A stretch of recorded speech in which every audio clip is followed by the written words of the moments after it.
العزت کی حمد و ثنا بیان کرنے کے بعد الحمدللہ آج ملکہ کی سرزمین پر نوجوان ساتھی میرے بزرگ اور سب سے زیادہ کریڈٹ جس شخصیت کو جاتا ہے جناب حافظ محمد طارق صاحب، مجھے بھی چند عرصہ ہو گیا آپ کے درمیان رہتے ہوئے، لیکن میں نے ان کی ایکٹیویٹیز دیکھی۔ گاؤں کا کوئی بھی مسئلہ ہو، نوجوانوں کا مسئلہ ہو، الحمدللہ یہ وہ واحد مرد مجاہد ہیں، ہر میدان میں ہر ایک کی وکالت کے لیے بے لوث نکل آتے ہیں۔ تو یہ ایسا بڑا کم ہوتا ہے، ایسے تراشے ہوئے ہیرے بڑے کم ملتے ہیں۔ تو میں دعا دیتا ہوں اللہ تعالیٰ حافظ محمد طارق صاحب کو کہ جن کی کاوشوں سے آج آقا علیہ الصلوۃ والسلام کے نموز کی خاطر انہوں نے ڈور ٹو ڈور، دکان سے دکان تک ہر عشاقان مصطفیٰ کو مصطفیٰ کریم کی عزت اور نموز کے لیے نکلنے کا پیغام دیا، اور الحمدللہ آپ لوگوں نے اپنی دکانیں بند کر کے، اپنے کاروباروں کو بند کر کے یہ ثابت کر دیا کہ کاروبار بے شک ضروری ہے، پیسہ زندہ رہنے کے لیے بے شک ضروری ہے، پر عزت رسول سے زیادہ ضروری نہیں، حرمت رسول سے زیادہ ضروری نہیں۔ آج آپ نے جناب سلطان صلاح الدین ایوبی کی اس سنت کو زندہ کیا ہے، آج آپ نے یہ بھرپور اجتماع میں اکٹھے ہو کر آج جناب سیدنا فاروق اعظم کی اس یاد کو زندہ کیا ہے۔ آج آپ نے اس جگہ جمع ہو کے حضرت ام عمارہ رضی اللہ تعالی عنہا، ان کے دو بیٹے تھے، انہوں نے کہا یا رسول اللہ میرے پاس دولت نہیں، پیسہ نہیں، جاؤ حشمت نہیں، میرے پاس صرف میرے پالے ہوئے دو بیٹے ہیں، یا رسول اللہ آپ جہاد پہ جا رہے ہیں، میرے یہ دونوں بیٹے آپ اپنی خاطر، آپ کی نموز کی خاطر میں دو جوان بیٹے قربان کرنا چاہتی ہوں۔ مصطفیٰ کریم نے قبول کر لیا۔ حضرت ام عمارہ لاٹھی کے سہارے چلنے والی یہ بڑھیا خاتون جب دو بیٹے مصطفیٰ کریم کے نموز کی خاطر پیش کرتی ہیں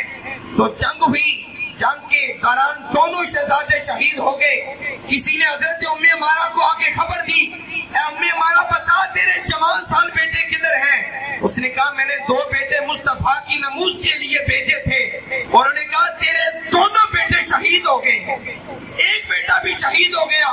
دوسرا بیٹا بھی شہید ہو گیا،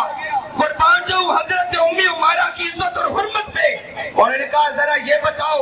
میرے دونوں جوان سال بیٹوں کے جسم پر زخم کدھر سے آئے ہیں؟ پیٹھ پہ زخم آیا ہے یا سینے پہ زخم کھایا ہے؟ وہ لاٹھی کے سہارے چلنے والی بڑھیا خاتون کو جب بتایا گیا تیرے دو جوان سال بیٹے ان کے وجود پہ زخم آیا ہے تو پیٹھ پر نہیں بلکہ انہوں نے سینے پر زخم کھا کے مصطفیٰ کے نموز کا پہرا دیا ہے۔ نعرہ تکبیر، نعرہ تکبیر،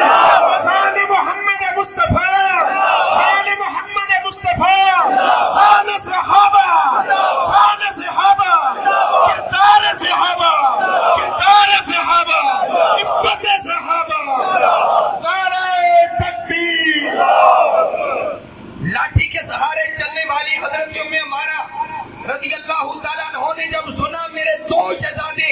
مصطفیٰ کی نموز کے لیے قربان ہو گئے ہیں اور انہوں نے اپنے سینے پر زخم کھا کے مصطفیٰ کی نموز کا، مولا تیرا شکر ہے آج میرے بیٹوں نے میری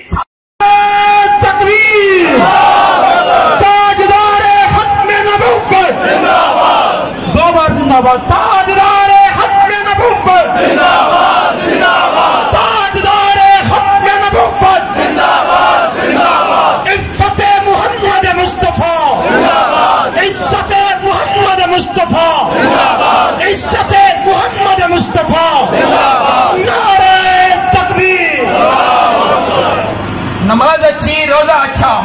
زکوٰۃ اچھی، حج اچھا، مگر میں باوجود اس کے مسلمان ہو نہیں سکتا نہ جب تک کٹ مروں خواجہ پتخا کی عزت پر خدا شاہد ہے میرا کامل ایمان ہو ہی نہیں سکتا۔ پنجابی کا شعر پر اپنی گفتگو کو سمیٹتا ہوں۔ کوٹ مٹن کے تاجدار خواجہ غلام فرید نے لکھا میرا عشق بھی تو میرا یار بھی تو، میرا عشق بھی تو، میرا یار بھی تو، میرا دین بھی تو تے ایمان بھی تو، میرا جسم بھی تو، میری روح بھی تو، میرا قلب بھی تو، جند جان بھی تو، تے یار فرید قبول کرے سرور بھی تو، سلطان بھی تو، نالے عرشہ دا مہمان بھی تو، میں تا کم تر کے ترے عاجز ادنا لا شاید لا امکر بھی تو، میں مقدی گل مقاتے ماں، میرا دین بھی تو تے ایمان بھی تو۔ ماشاءاللہ، جزاک اللہ، بہت